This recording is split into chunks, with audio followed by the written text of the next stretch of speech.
안녕하십니까. 오늘은 2025년 8월 23일 토요일입니다. 오늘이 처서네요. 이제부터 좀 시원해질 것 같죠? 제 1장 난세의 영웅 흑인령을 아십니까?를 읽어보겠습니다. 제 1장 무엇이 포퓰리즘인가? 포퓰리즘은 대중의 인기를 얻어 자신의 목적을 달성하기 위해 비현실적인 정책을 내세우는 대중영합주의이다. 목적을 달성할 수 있는 현실적인 대책이 있는 방안에 포퓰리즘이라는 딱지를 붙이면 안 된다. 선진국 대한민국에 사는 후진국 국민들, 부자 나라에서 고통받는 사람들, 현재 우리나라의 경제 규모는 세계 10위권이며 국민 1인당 소득인 국민 총생산 GNP는 3만 불을 웃돈다. 세계에서 GNP가 1만 불 이상인 나라는 60여 개국에 불과하고 200여 개국은 1만 불이 채되지 않으며 이 중 150여 개 나라는 5천 불도 채되지 않는다. 우리나라 경제 수준이 얼마나 높은지 짐작할 수 있다. 그런데 우리 국민이 피부로 느끼는 경제 수준이 우리나라 경제 규모나 수준에 걸맞은 정도가 되고 있는지는 별개의 문제이다. 우리 국민이 느끼는 것과 우리 국가의 경제 규모 사이에 상당한 갭이 있는 것은 우리 국민이 더 잘 알고 있으리라 생각한다.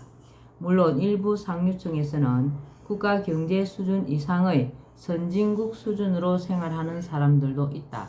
그러나 중산층이나 서민들이 느끼는 체감 경제 수준은 거기에 훨씬 못 미치는 것이 현실이다. 우리 경제 수준에 맞는 생활 정도라면 내 집에 살면서 걱정 없이 아이를 낳아 교육시키고 문화생활도 즐길 정도 여유가 있어야 한다. 빚 걱정, 노후 걱정을 할 필요가 없고 자녀들 결혼시키는 것도 아무런 부담이 되지 않아야 한다. 그런데 지금은 부부가 나서서 돈을 벌어도 카드값에 아이들 학원비며 아파트 관리비, 공과금 내기도 바쁘고 은행빚이나 사채 갚는 돈까지 감당하느라 정신이 없다.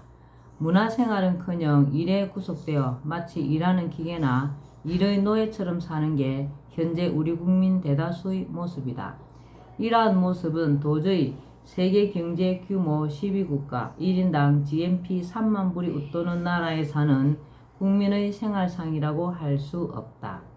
예전에는 국가 자체가 가난해서 모든 국민이 보릿고개를 넘기는 생활을 한 적도 있었다.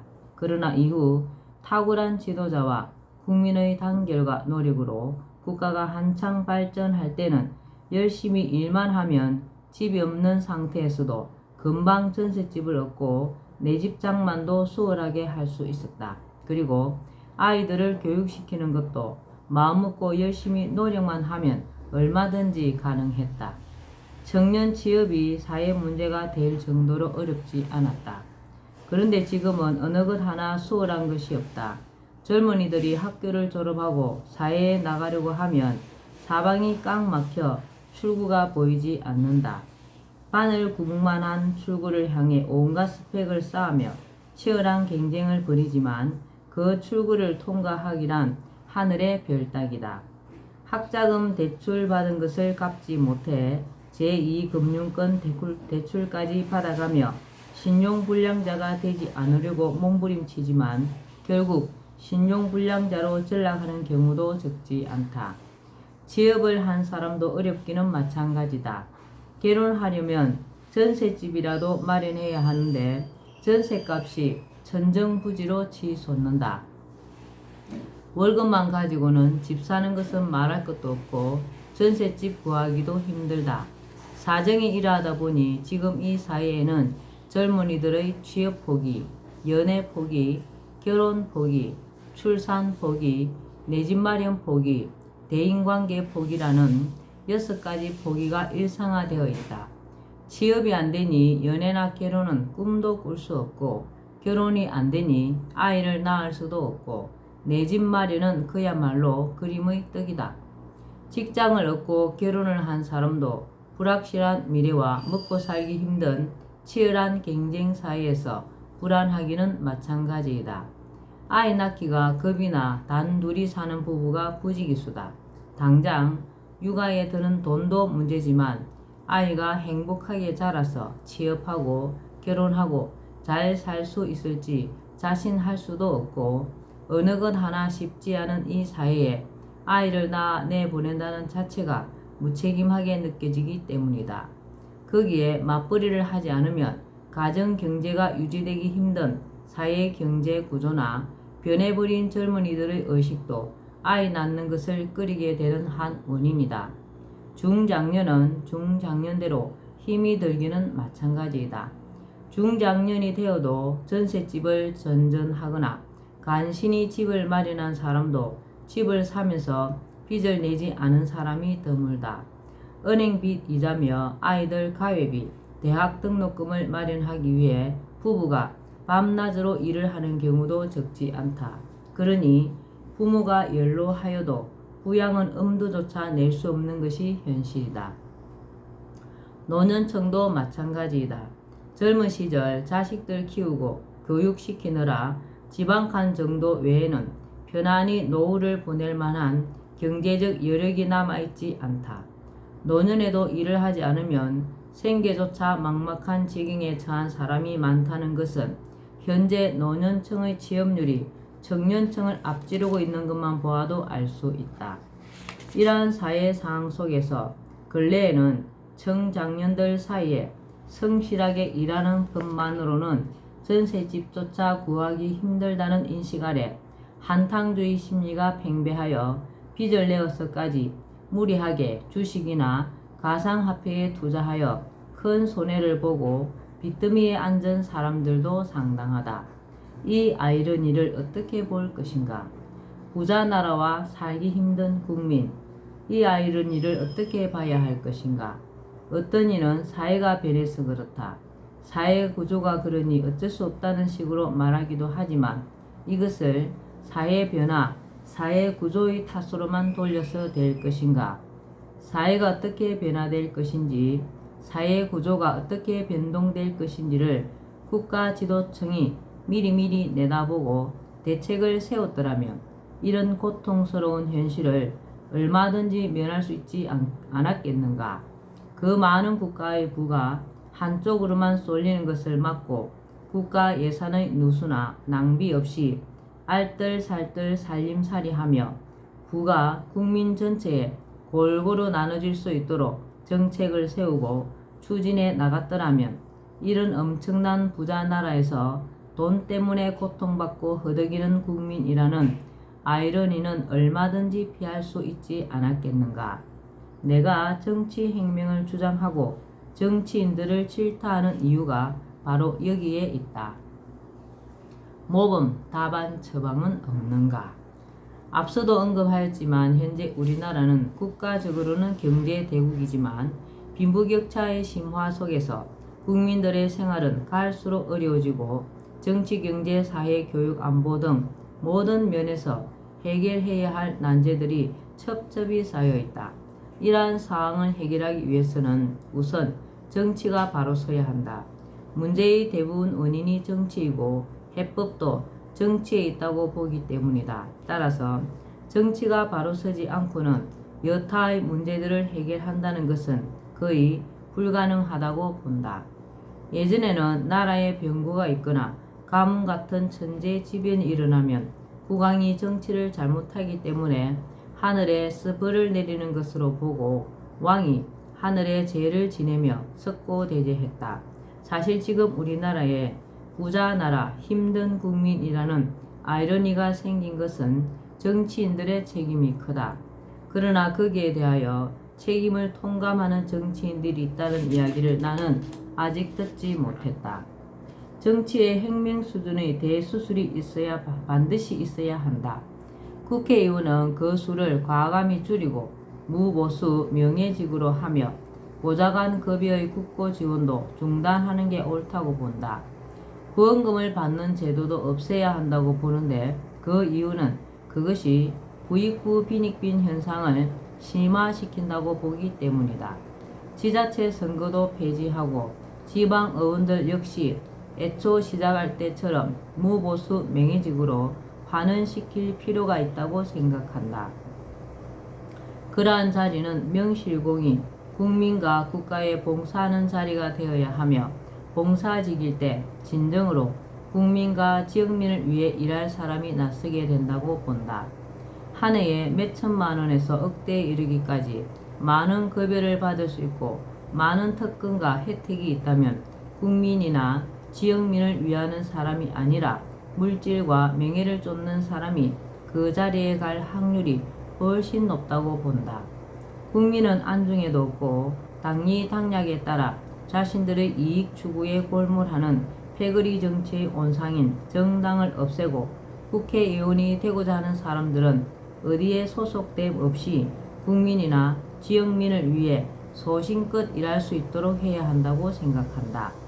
정치인들이 정당에 소속되는 한 정당의 방침에 따르지 않을 수 없고 결국 당리당략이 우선시되어 국민이나 지역민을 위해 무엇을 어떻게 하겠다던 애초의 소신은 지키기가 어렵기 때문이다. 이렇게 정치를 바꾸어 간다면 봉사정신이 투철한 사람들이 국민을 위해 일하게 되고 불필요하게 들어가던 예산이 줄어 민생을 위한 정책에 더 많은 예산을 투입할 수가 있다. 또 정당 정치를 없앰으로써 당파 싸움과 다를 바 없는 지긋지긋한 정쟁이 없어져 좌우 이념의 국민 분열과 대립이 종식되고 국가와 국민을 위한 법안 마련이나 정책 개발에 더욱 매진하여 민생을 비롯한 국가적 난제 해결에 집중할 수 있다. 정치는 나라 살림을 하는 것이다. 살림을 하는 데는 나라의 주인인 국민의 생활, 민생이 중심이 되어야 한다. 정치인들은 그 무엇보다도 민생 살리기에 집중해야 한다. 민생이 날로 어려워지는 원인 중 하나는 부익부 빈익빈 현상이다. 국가는 선진국, 국민은 후진국이라는 아이러니가 생기게 되는 주요 원인이 빈부격차의 심화이다. 첨단 산업이 발달할수록 이러한 현상은 더욱 심해질 수 있다. 분배 제도의 대혁신이 필요하다. 가장 좋은 분배 제도는 재원 마련 정책들이 함께 추진되고 거의 모든 국민이 혜택을 받을 수 있는 국가혁명당의 국민배당금 방안과 같은 것이다. 무리 없이 전 국민을 중산층 이상으로 올려놓을 수 있고 경제를 더욱 발전시킬 수 있는 방안이기 때문이다. 국가로부터 매달 받는 돈 말고도 각자 일을 하여 버는 돈이 또 있으므로 국민들은 안정적이고 여유로운 생활을 할 수 있다. 자연히 부익부 빈익빈 현상이 해소되어 서민들의 상대적 박탈감도 줄어들고 국민들 간의 대립이나 갈등도 현격히 줄어들 것으로 생각된다. 한편 우리나라가 경제 규모 10위의 부유한 국가라고 하지만 전 국민을 중산층 이상으로 끌어올리고 생활 수준을 더욱 향상시켜 가려면 분배의 정의만 내세우고 경제 성장을 등한히 해서는 안 된다. 경제 성장을 위해서는 자본주의 시장 경제가 가장 효율적인 경제 체제이다. 생산성과 효율성이라는 측면에서 지금까지 자본주의를 따를 경제 체제가 없다. 그러므로 기업에 대한 각종 규제를 풀고 기업 발전에 저해되는 요소를 제거해 자유로운 경제 활동을 보장해 주는 것이 필요하다. 우리 기업이 해외 자본에 넘어가게 할 수도 있는 상속세는 폐지해 기업의 승계권을 국가가 보호해 주어야 한다. 노동조합의 파업은 기업의 발목을 잡는 것으로 국가 경제 발전에 주축이 되는 기업의 발전을 위해 국가가 나서서 이 문제를 제도적으로 해결해 줄 필요가 있다.